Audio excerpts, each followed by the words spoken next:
Um livro de Júlio Cortázar. Alguém que anda por aí. Pasta 3. Conto, segunda vez. Não mais que os esperávamos, cada um tinha seu dia e hora, mas claro, sem pressa, fumando devagar. De quando em quando o negro Lopes vinha com o café, então parávamos de trabalhar e comentávamos as novidades. Quase sempre a mesma coisa, a visita do chefe, as mudanças em cima, as performances em San Isidro. Eles, claro, não podiam saber que estávamos esperando. O que se chama esperando. Essas coisas deviam acontecer sem estardalhaço. Hajam com calma, palavra do chefe. A cada momento ele repetia por via das dúvidas: bom, piano, piano.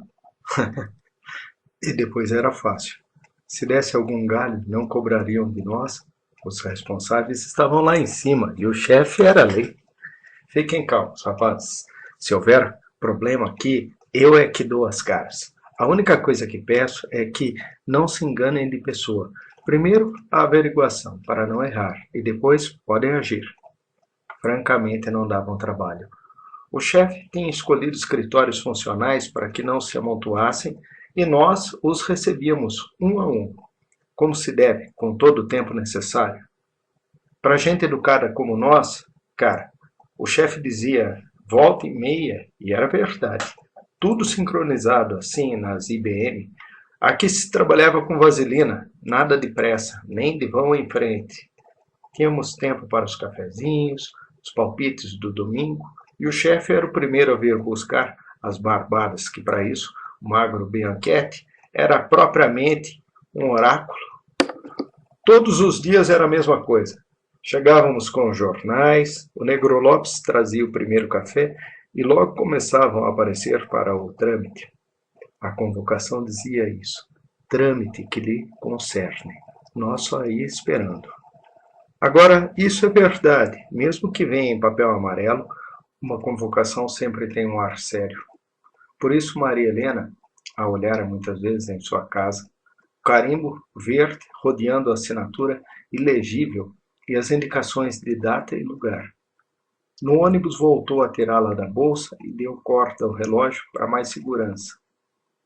Convocavam-na a um escritório da Rua Maza.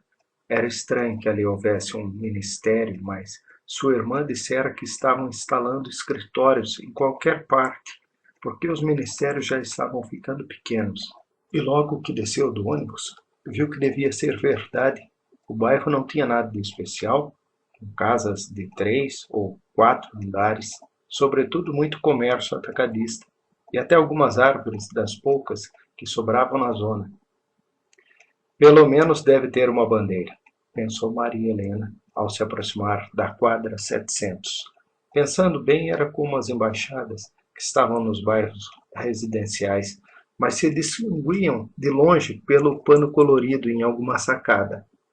Embora o número figurasse bem claro na convocação, surpreendeu-a não ver a bandeira nacional e por um momento ficou na esquina. Era muito cedo, podia fazer hora. E sem nenhuma razão perguntou na banca de jornais se nessa quadra ficava a direção. Claro que sim, disse o homem. Ali, na metade da quadra. Mas por que não espera um pouquinho para me fazer companhia? Veja como estou sozinho. Na volta. Sorriu Maria Helena, caminhando sem pressa, consultando uma vez mais o papel amarelo. Quase não havia tráfego, nem gente. Um gato diante de um armazém, uma gorda como uma menina que saíam de um saguão. Os poucos carros estavam estacionados na altura da direção, quase todos com alguém ao volante, lendo jornal ou fumando. A entrada era estreita como todas a quadra, com o saguão de ladrilhos e a escada ao fundo. A placa na porta parecia apenas a de um médico ou de um dentista, suja e com papel colado na parte de baixo para cobrir algumas inscrições. Era estranho que não tivesse elevador. No terceiro andar e precisar subir a pé com esse papel tão sério, carimbo verde e assinatura e tudo mais. A porta do terceiro andar estava fechada e não se via nem campainha nem placa. Maria Helena experimentou o trinco, e a porta se abriu sem ruído. A fumaça do fumo chegou-lhe antes dos ladrilhos esverdeados do corredor e os bancos dos dois lados com gente sentada. Não eram muitos, mas com essa fumaça e o corredor tão estreito, parecia que se tocavam com os joelhos. As duas anciãs, o careca e o rapaz de gravata verde. Era certo que tinham estado falando para matar o tempo. Bem ao abrir a porta, Maria Helena alcançou um final de frase de uma das senhoras, mas como sempre ficaram calados, de repente, olhando a que chegava por último. Também, como sempre, sentindo-se muito boba, Maria Helena ficou vermelha e mal lhe saiu a voz para dizer bom dia e permanecer de pé ao lado da porta, até que o rapaz lhe fez um sinal, mostrando o banco vazio ao seu lado, justamente quando se sentava, agradecendo. A porta da outra extremidade do corredor se abriu para deixar sair um homem de cabelo vermelho, que abriu o caminho entre os joelhos dos outros sem se preocupar em pedir licença, e o funcionário manteve a porta aberta, com um pé, até que uma das senhoras se levantou com dificuldade, desculpando-se, passou entre Maria Helena e o careca. A porta da saída e a do escritório se fecharam, quase ao mesmo tempo, e os que ficavam começaram de novo a falar. Esticando-se um pouco nos bancos, que rangiam, cada um tinha seu assunto, como sempre. O careca, a lentidão dos trâmites, se é assim na primeira vez, que é que se pode esperar, me diga, mas de meia hora para, quando muito, porque só umas 4 perguntas e tchau. Pelo menos é o que eu imagino. Não acredito nisso, disse o rapaz da gravata verde. Eu é a segunda vez e garanto que não é tão rápido. Até que copiem tudo a máquina e então a gente não se lembra bem de uma data. Essas coisas. No final demora bastante. O careca e a anciã ouviam-no, interessados, porque para eles era evidentemente a primeira vez. A mesma coisa com Maria Helena, embora não se sentisse com direito de entrar na conversa. O careca queria saber quanto tempo passava entre a primeira e a segunda convocação. E o rapaz explicou que, em seu caso, tinha sido coisa de 3 dias. Mas por que 2 convocações? Quis perguntar Maria Helena. E outra vez sentiu que o vermelho lhe subiu ao rosto. Então esperou que alguém falasse com ela e lhe desse confiança, que a deixasse integrar-se ao grupo, não ser mais a última.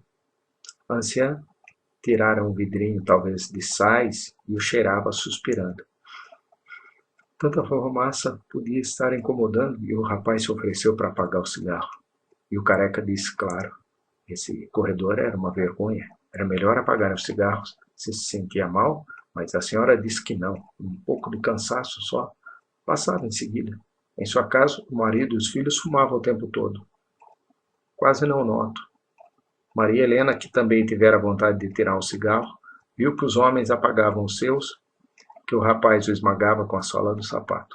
Sempre se fuma demais quando se tem que esperar. Na outra vez tinha sido pior porque havia 7 ou 8 pessoas antes dele. E no fim não se via mais nada no corredor de tanta fumaça. A vida é uma sala de espera, disse o careca pisando no cigarro, com muito cuidado, e olhando as próprias mãos como se já não soubesse o que fazer com elas, e a anciã suspirou uma concordância de muitos anos e guardou o vidrinho quando a porta do fundo se abria, e a outra senhora saía com esse ar que todos lhe invejaram. O bom dia quase compadecido ao chegar à porta da saída. Mas então não demorava tanto, pensou Maria Helena. 3 pessoas antes dela, calculemos 3/4 de hora. Claro que em uma dessas o trâmite se fazia mais demorado com alguns. O rapaz já estivera ali uma primeira vez e o dissera. Quando, porém, o careca entrou no escritório, Maria Helena animou-se a perguntar, para ter mais certeza, e o rapaz ficou pensando e depois disse que na primeira vez alguns tinham demorado muito e outros menos. Nunca se podia saber. A anciã chamou a atenção para o fato de que a outra senhora tinha saído quase em seguida, mas o senhor de cabelo vermelho tinha demorado uma eternidade. Ainda bem que agora somos poucos, disse Maria Helena. Esses lugares deprimem. É preciso encarar essas coisas com filosofia, disse o rapaz. Não se esqueça que precisará voltar. Assim é melhor que fique tranquilo. Quando eu vim pela primeira vez, não tinha ninguém com quem falar. Éramos uma porção, mas não sei, não se comunicava. Em compensação, hoje, desde que eu cheguei, o tempo passa depressa porque a gente troca ideias. Maria Helena gostou de continuar conversando com o rapaz e a senhora quase não sentiu passar o tempo até que o careca saiu e a senhora se levantou com uma rapidez que os outros não teriam imaginado em sua idade. A coitada queria acabar depressa com os trâmites. Bem, agora nós, disse o rapaz. Não a incomoda se fuma um cigarrinho? Não aguento mais. Mas aquela senhora parecia tão perturbada. Eu também estou com vontade de fumar. Aceitou o cigarro que ele lhe oferecia e se disseram os nomes, onde trabalhavam, sentiam-se bem em trocar impressões, esquecendo-se do corredor, do silêncio que, por momentos, parecia demasiado, como se as ruas e as pessoas estivessem muito longe. Maria Helena também tinha morado em Floresta, mas quando menina. Agora morava em Constituição. Carlos não gostava desse bairro, preferia o oeste. Melhor ar, as árvores. Seu ideal teria sido viver em Vila del Parque. Quando casar, talvez alugue um apartamento por aqueles lados. O futuro sogro tinha prometido ajudá-lo. Era uma pessoa com muitas relações, e com uma dessas talvez conseguisse algo. Eu não sei porquê, mas alguma coisa me diz que eu vou viver toda a minha vida em Constituição, disse Maria Helena. Não é tão ruim, apesar de tudo. E se alguma vez viu abrir-se a porta do fundo e olhou quase surpreendida o rapaz que lhe sorria ao se levantar. Está vendo como o tempo passou conversando? A senhora despedia-se deles amavelmente. Parecia tão contente por ir embora. Todo mundo tinha um ar mais jovem, mais ágil ao sair. Como se lhes tivessem tirado um peso de cima. O trâmite acabado, uma diligência a menos, e lá fora a rua, os cafés, onde talvez entrariam para tomar um trago ou um chá, e se sentirem realmente do outro lado da sala de espera e dos formulários. Agora o tempo se tornaria mais longo para Maria Helena sozinha. Embora se tudo continuasse assim, Carlos sairia logo, mas uma dessas demorava mais que os outros, porque era a segunda vez, sabe-se lá que trâmites teria. Quase não compreendeu no princípio quando viu abrir-se a porta e o funcionário a olhou e fez um gesto com a cabeça para que passasse. Pensou então que era assim mesmo, que Carlos precisaria ficar mais tempo enchendo papéis e que, enquanto isso, se ocupariam dela. Cumprimentou o funcionário e entrou no escritório. Mal tinha passado a porta quando outro funcionário lhe mostrou uma cadeira diante de uma escrivaninha negra. Havia vários funcionários no escritório, só homens, mas não viu Carlos. Do outro lado da escrivaninha, um funcionário, de cara doentia, olhava uma planilha. Sem levantar os olhos, estendeu a mão e Maria Helena custou a compreender que lhe pedia a convocação.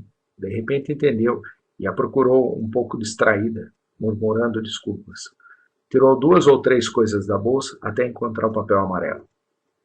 Vai preenchendo isto, disse o funcionário, passando-lhe um formulário. Com letra de imprensa, bem claro.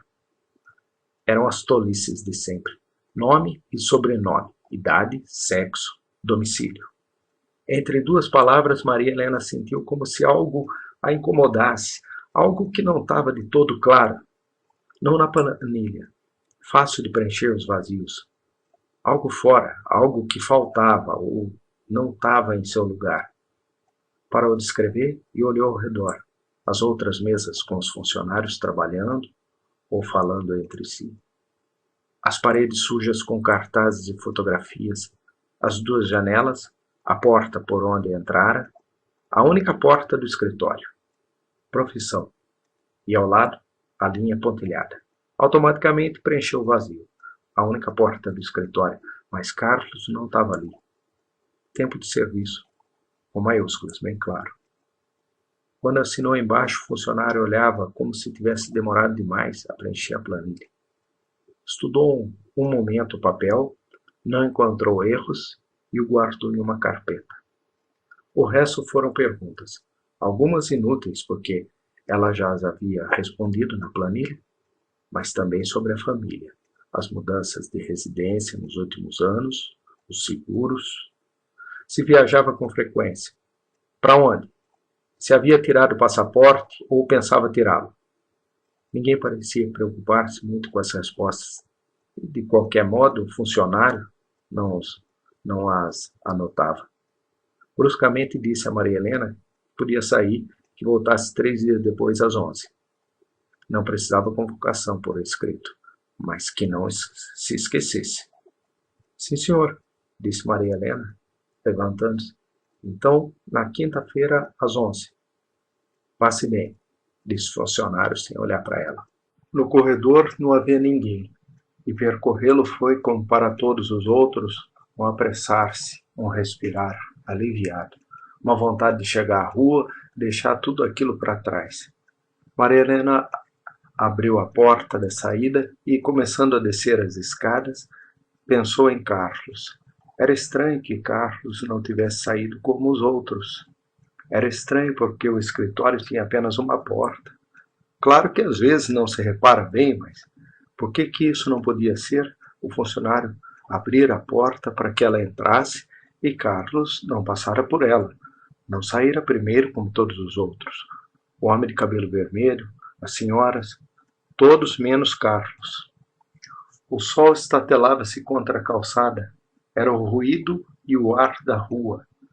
Maria Helena deu uns passos e ficou parada ao lado de uma árvore, em um lugar onde não havia carros estacionados.